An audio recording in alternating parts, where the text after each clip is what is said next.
Nós já estamos encerrando o tempo pascal, não é? E nesse domingo, a gente celebrou a ascensão de Jesus aos céus.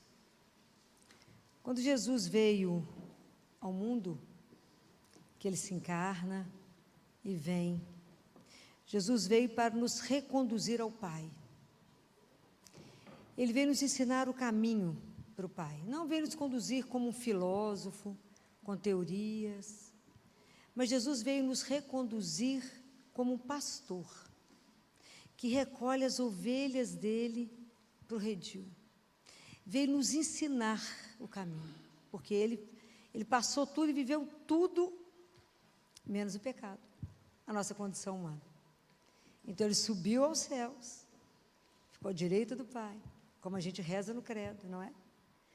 E aí Deus o glorifica, mas dessa vez, depois de todo o sofrimento, depois da cruz, depois do que ele passou, depois que viveu aquela máxima distância de Deus, ele é exultado pelo Pai, ele ascende ao Pai, ele retorna, e Deus o glorifica com a nossa humanidade.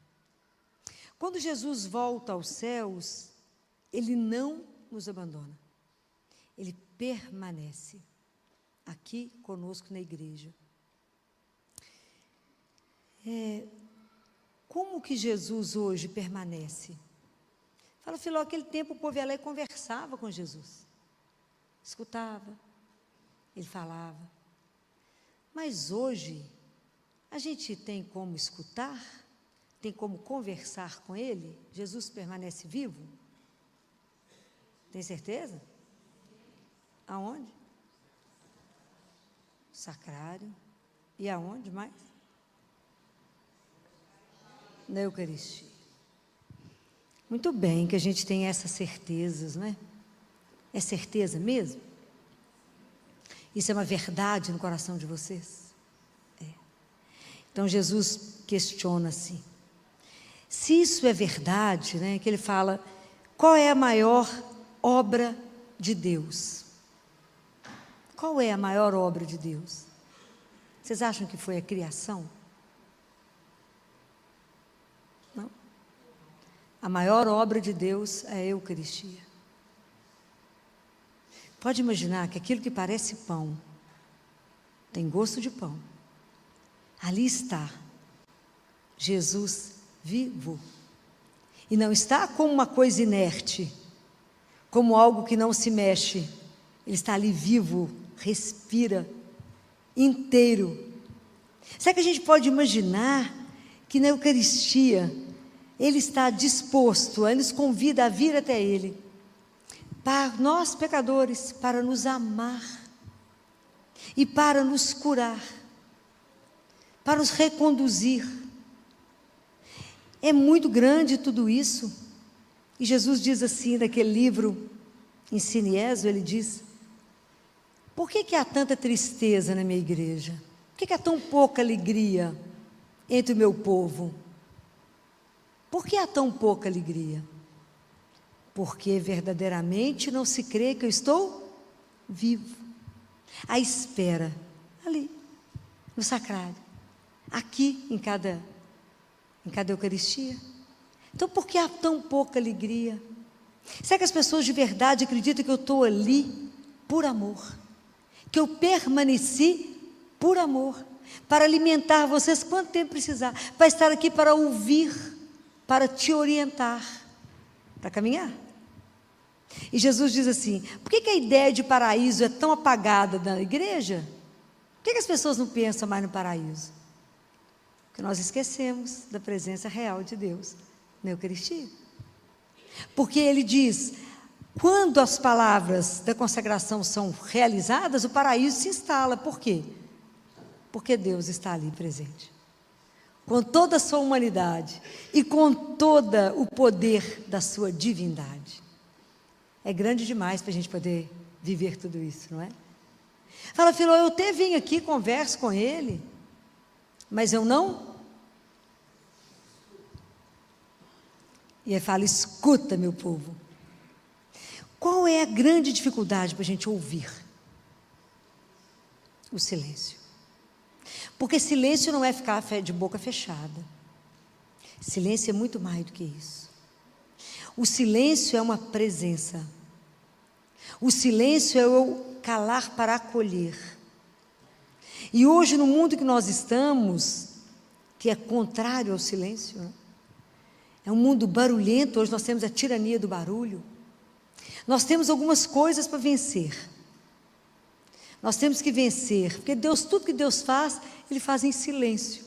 Qual foi a ordem? Qual foi a última palavra que Ele disse para os apóstolos? Vocês lembram? Está aí, no Evangelho de Mateus, capítulo 28, no versículo 19. O que Ele falou? Ide e todas as nações se tornem discípulos, batizando-os em nome do Pai, do Filho. Quando a gente assiste o batismo, o que você vê acontecer? A água cai na testa, o padre fala as palavras e professa. Mas a gente não vê a ação de Deus no momento, na alma daquela pessoa, que a partir daquele momento ele está inserido em Deus. E passa a se tornar filho de Deus. Então a ação de Deus é completamente silenciosa. Quando o padre fala as palavras, pelo poder do Espírito Santo, isto é o meu corpo, isto é o meu sangue, isto é meu corpo, meu sangue que é dado por vós. Quando ele fala, que ele faz a consagração, a gente não vê a transubstanciação. Naquele momento, deixou de ser pão, deixou de ser vinho. É Jesus com toda a sua humanidade, a sua divindade, ali por nós. Se a gente pensasse nisso, a gente não comungaria como rotina. Ele fala, em alguns lugares, entra como rotina, ele fala, a Eucaristia é o meu paraíso na terra.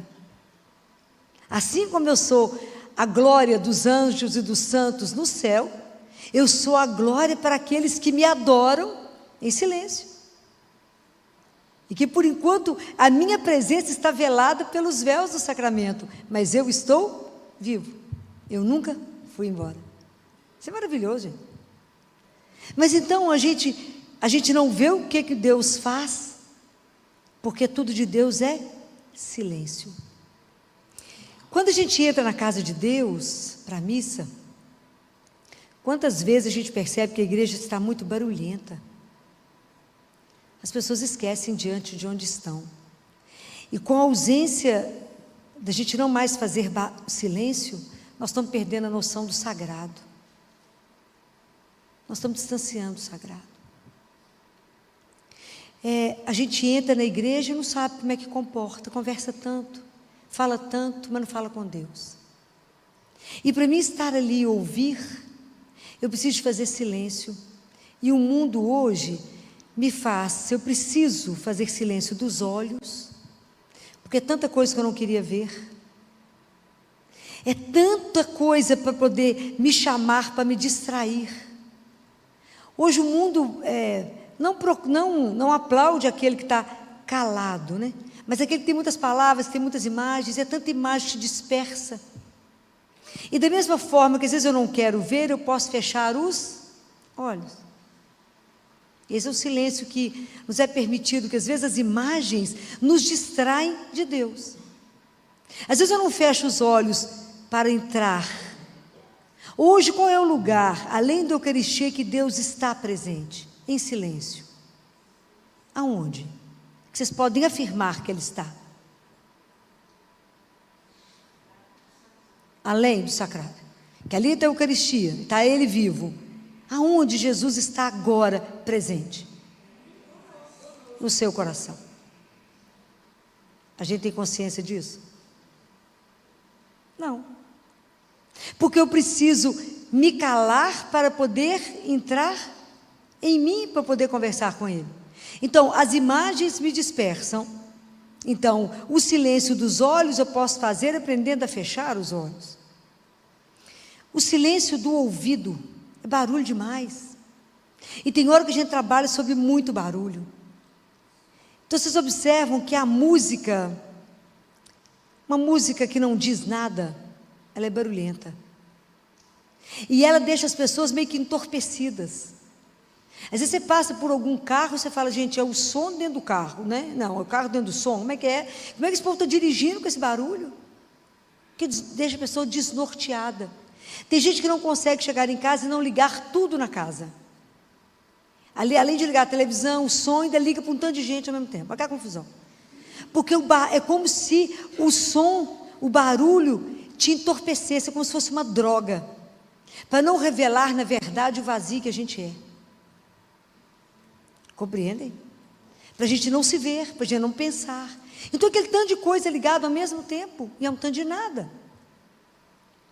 Agora a música, escuta um canto gregoriano, escuta um Mozart, escuta um Beethoven, você chega lá no céu. Você entra na sintonia de Deus e reza. É algo impressionante. Porque tem missa que é tanto barulho, que você fala, minha nossa, onde é que eu estou mesmo? Como que é difícil colocar as pessoas em oração. Como é difícil. Jesus fala, escuta-me. Porque Deus fala no silêncio. Enquanto eu não me calar, eu não vou ouvir. Mas ele fala, Filó, mas eu vou fazer silêncio, eu fecho a boca. Deu certo? Por que não dá certo? Porque tem uma enxurrada de coisa dentro de nós. São muitas paixões. Então é tanto pensamento, é tanto sentimento, que você está até calado assim, diante do Santíssimo, a cabeça está longe. E Deus falando assim, vamos ver que hora que ela consegue calar, para que eu possa falar. Então, quando é que nós vamos ouvir a Ele? Quando eu for capaz de me libertando dessas paixões que não me levam a lugar nenhum.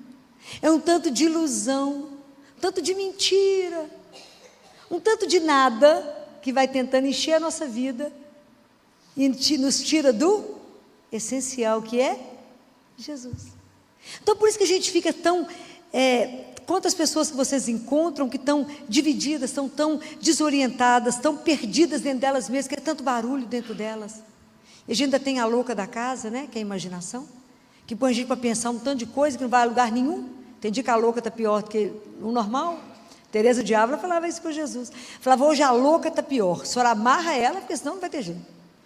Porque você já acorda pensando em tanta coisa que nada acontece. Então a gente não consegue parar. A gente não consegue silenciar. A gente não consegue falar com Jesus, Senhor, que eu diminua para que o Senhor cresça em mim. Me ajuda a morrer para esse tanto de nada. Onde eu estou colocando as minhas paixões, aonde elas não vão resolver a minha vida. Eu não consigo dar o peso certo para as coisas. Então eu chego na igreja nesse tumulto, completamente dividida, completamente dilacerada, e falo que rezei. E falo, Deus não falou comigo. Tentou. Te garanto que Ele tentou, se esforçou. Então quanta coisa nós precisamos converter em nós, não é? Quanta coisa a gente precisa, se a gente não toma consciência dessas coisas, a gente não consegue trabalhar o silêncio em nós. O silêncio, gente, ele é um desafio do mundo de hoje. Silenciar. O quanto é difícil. Hoje, quando vocês chegarem na casa de vocês, tenta não ligar nada, a gente fica perdidinho. Coloca o povo quieto dentro de um quarto, sem uma coisa ligada. O povo fica louco. Tira o celular da mão do povo, 5 minutos. O povo não sabe nem o que faz com a mão. Enlouquece. Como que nós estamos habituados ao barulho, à confusão, a estar sempre desviado do que é essencial? Qual é o modelo para nós de quem viveu em silêncio? Maria. Foi a mulher do silêncio. Tudo ela meditava. A gente não medita nada, porque não consegue nem prestar atenção, nem sabe o que escutou. Então guarda, a gente vive na pressa. E a pressa é inversamente proporcional à memória. Os dias que você não fizer lentamente, não tiver gargalhada, não tiver sorriso, não tem memória. Guarda para vocês verem, presta atenção. O dia que você encontrou uma amiga e riu loucamente, não sabia nem do que estava rindo, vocês nunca esquecem aquele dia. Os dias sem alegria, dias sem memória. O dia que a gente entender que Ele é a razão da nossa vida, a nossa história, Ele é a minha vida, o nosso amor, o ar que a gente respira, um Deus que eu posso vir e falar com Ele, conversar o que eu quiser, e se eu for capaz de aprender a silenciar, eu vou sair daqui com tudo dentro do meu coração para fazer. Qual é a razão da tristeza? Que Deus é esse que eu posso vir contar tudo? Falar, me ajuda, me orienta, me encaminha. Mas se a gente ficar no barulho, falar, Senhor, fechei a boca, estou fechando os olhos, tampando o meu ouvido, me ajuda a fazer silêncio para te ouvir. Mata em mim, cala em mim tudo que está falando demais, porque não me leva a lugar algum. Há muitos anos atrás, 1969, um sacerdote que hoje depois virou um arcebispo famoso, ele era um jovem sacerdote, tinha um sonho de conhecer Madre Teresa de Calcutá. Aí chegou lá onde é que estava a casa dela, e uma das irmãs recebeu e falou, não tem jeito de conversar, que a Madre está ocupada com tanto de coisa. Ele falou, mas eu não saio daqui se eu não falar com ela. A situação ficou delicada. Foram lá falar com a irmã. Irmã, tem um jovem sacerdote que falou que não vai embora se eu falar com a senhora. Aí disse que ela chegou daquele jeitinho dela, todo enrugadinho, sempre segurando um tercinho na mão. E o padre ficou pensando assim, o que eu vou contar para ela que eu faço? Todas as obras de caridade que eu faço, tudo que eu faço, tudo guardado na ponta da língua. Qual que foi a pergunta que Madre Teresa fez para ele? Vocês conhecem essa história? Ela fez uma pergunta para ele, qual foi? Quanto tempo você reza por dia? Aí, o padre falou, como é que é? Quanto tempo você reza por dia? Ele falou, eu celebro a Santa Missa todo dia, rezo o breviário e rezo o terço que minha avó ensinou. Ela falou, só isso? Ele falou, só está achando pouco? Isso é nada. A gente não pode reduzir o amor, o máximo, ao mínimo? Ela falou com ele, como é que você acha que eu consigo fazer as obras de caridade? Como é que você acha que eu consigo amar alguém? Porque primeiro, eu vou adorar o Senhor, fico diante dEle e peço a Ele que inflame o meu coração, me encha com o amor dEle, para que eu possa dar o amor dEle ao outro. Porque sem Deus, nós descobrimos que somos pobres demais para ajudar os pobres. Compreenderam isso? Então, quanto maior a sua função, o seu cargo, se for diretor de empresa, seja o que for, quanto mais cargos você conseguir, mais humildade você terá que trabalhar na sua vida, mais joelho você terá que ter, se quiser sucesso nas suas obras. Então primeiro você se enche dele, ajoelha, reza, quanto mais coisa você tiver que fazer, mais tempo você tem que gastar diante dele. Fala, vou perder tempo, não vai ganhar. O tempo de Deus é tudo inverso. Ele fala, quem fica comigo, meu dia tem mais do que 24 horas. Ajoelha e fica com ele. Passa com ele tudo que você tem que fazer. Entrega a sua obra a ele. Só depois vai executá-la. Não faça o inverso, não confie nas suas mãos. Não confie em nada seu. Confie somente nele. Então nós fazemos o quê? Qual o trecho da Bíblia que isso te lembra? Vou colocar vocês bom nesse assunto da Bíblia. Qual é o trecho da Bíblia que esse negócio que eu acabei de falar para vocês lembra? Famoso, está em Lucas. Já dei várias dicas. Duas irmãs. Agora eu contei tudo. Marta e Maria. Jesus condena Marta, porque é claro que ela estava desorientada. Imagina que tanto de homem para comer dentro de casa, eu também ia estar louca para fazer comida para todo mundo. Ele condena Marta? Não. Mas ele fala que ela está dissipada, ela está quebrada interiormente, porque ela não fez. Então, qual que é o recado? Primeiro a gente tem que ser Maria antes de ser Marta. Compreenderam? É lindo isso? Então primeiro eu contemplo, primeiro eu fico aos pés do Senhor, primeiro eu escuto, primeiro eu me alimento, primeiro eu deixo a palavra trabalhar dentro de mim. Primeiro eu espero que essa palavra, à medida que eu leio com atenção, o Senhor se coloca do meu lado e vai me orientando, o Espírito Santo vai trabalhando e vai me transformando. Depois que eu sou Maria, eu viro Marta.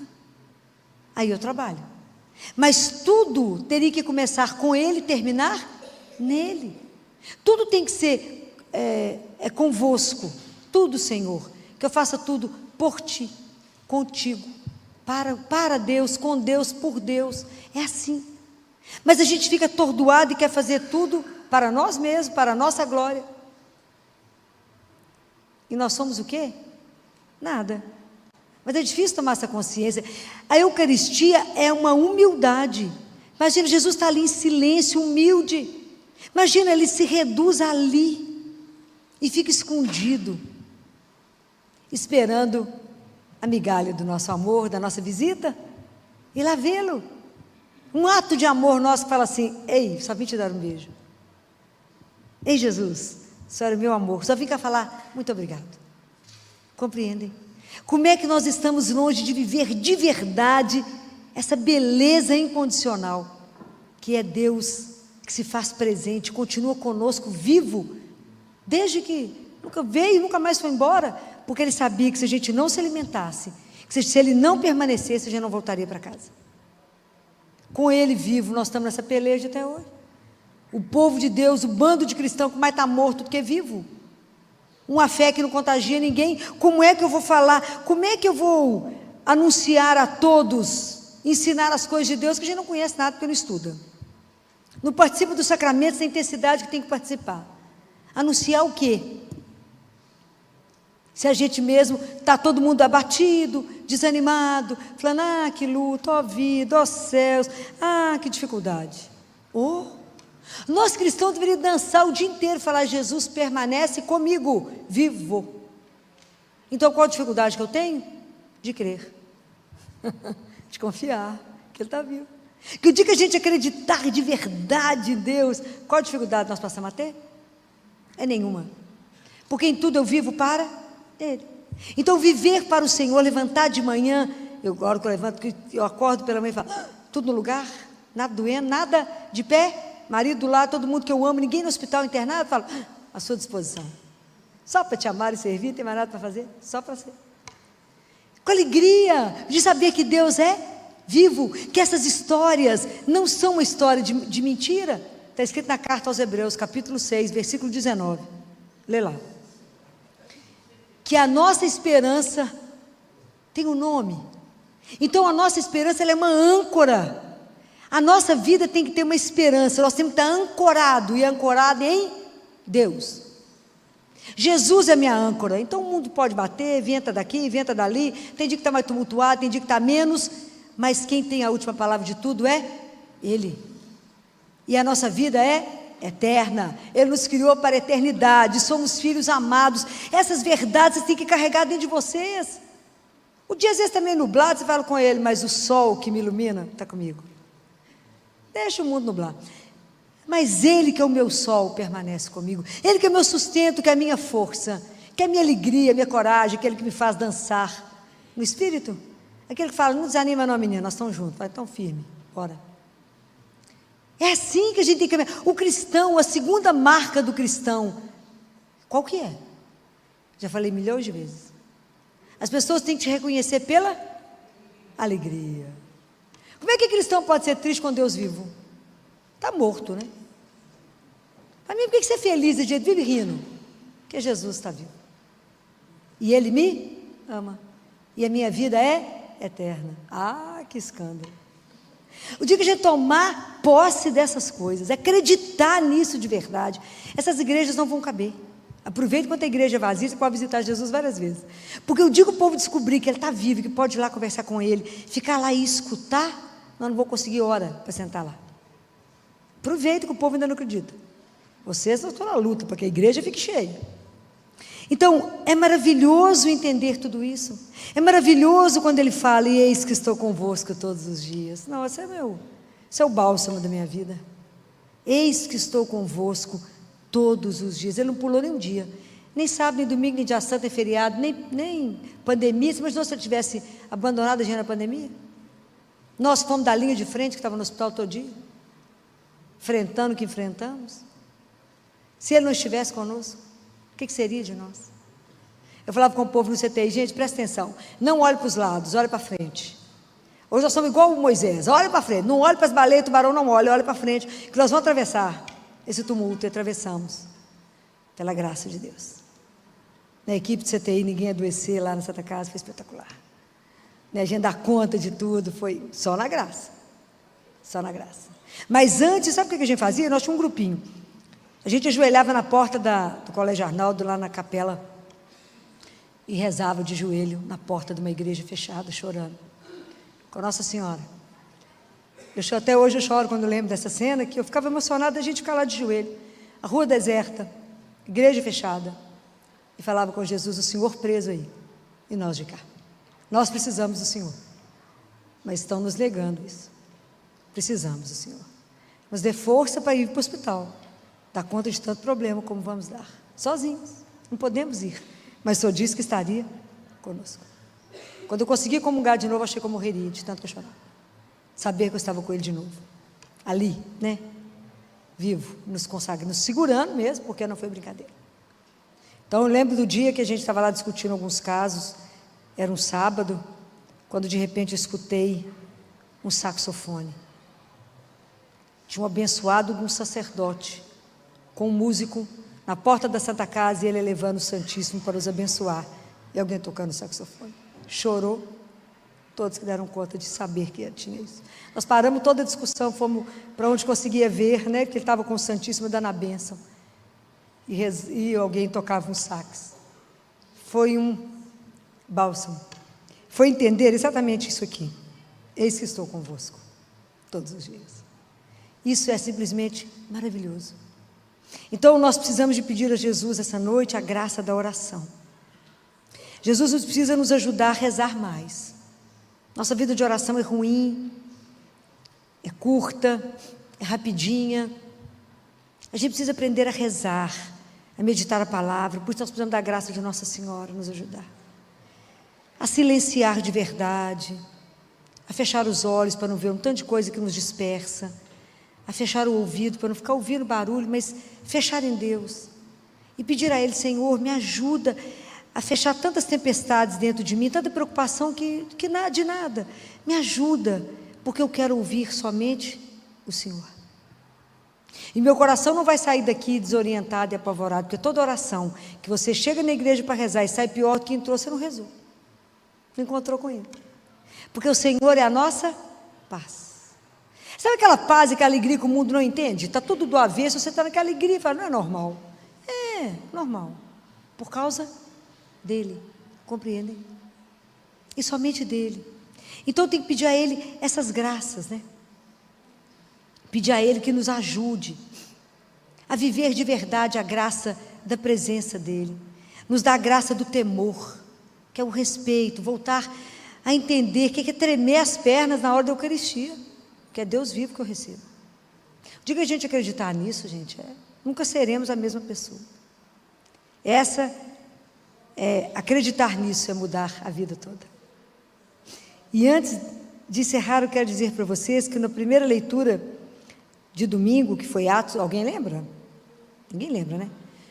Ah, parabéns! Já está aprendendo que foi em Atos. Teve alguma coisa que te chamou atenção lá? O que os discípulos fizeram? As pessoas perguntam assim para nós: por que vocês fazem novena? Isso é superstição? O povo me pergunta. O católico é maniado com novena.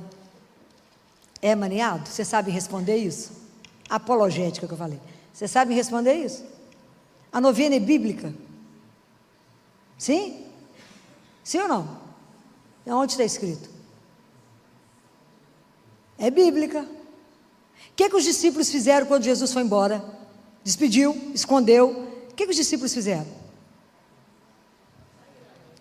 Está escrito: eles perseveraram na oração com algumas mulheres, entre as quais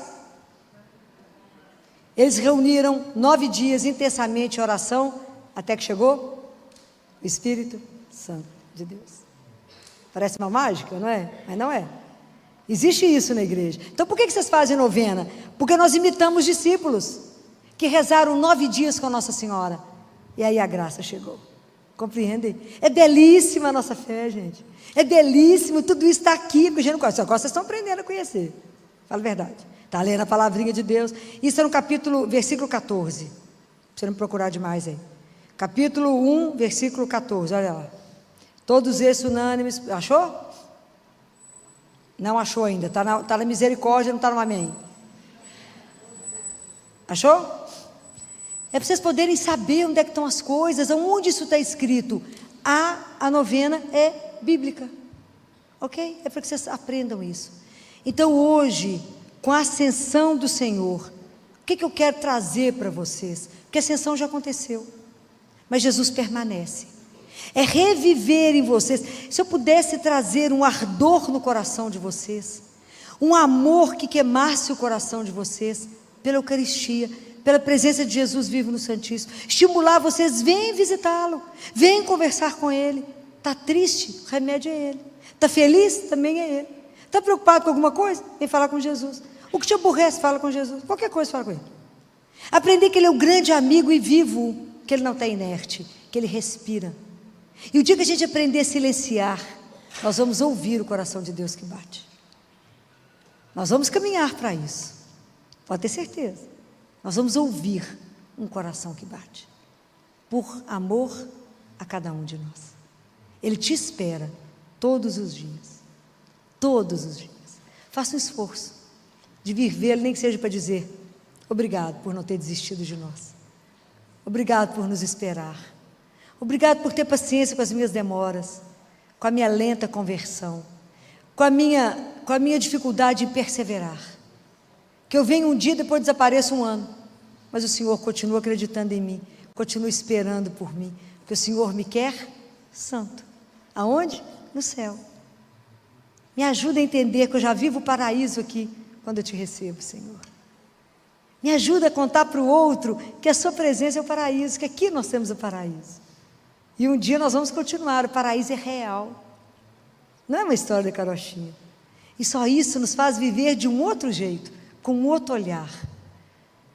E cuidando mesmo dos irmãos que ainda não creem. Mas isso primeiro tem que ser verdade dentro do seu coração e na sua vida, para que você possa testemunhar o que é a beleza de um Deus que não desiste de cada um de nós.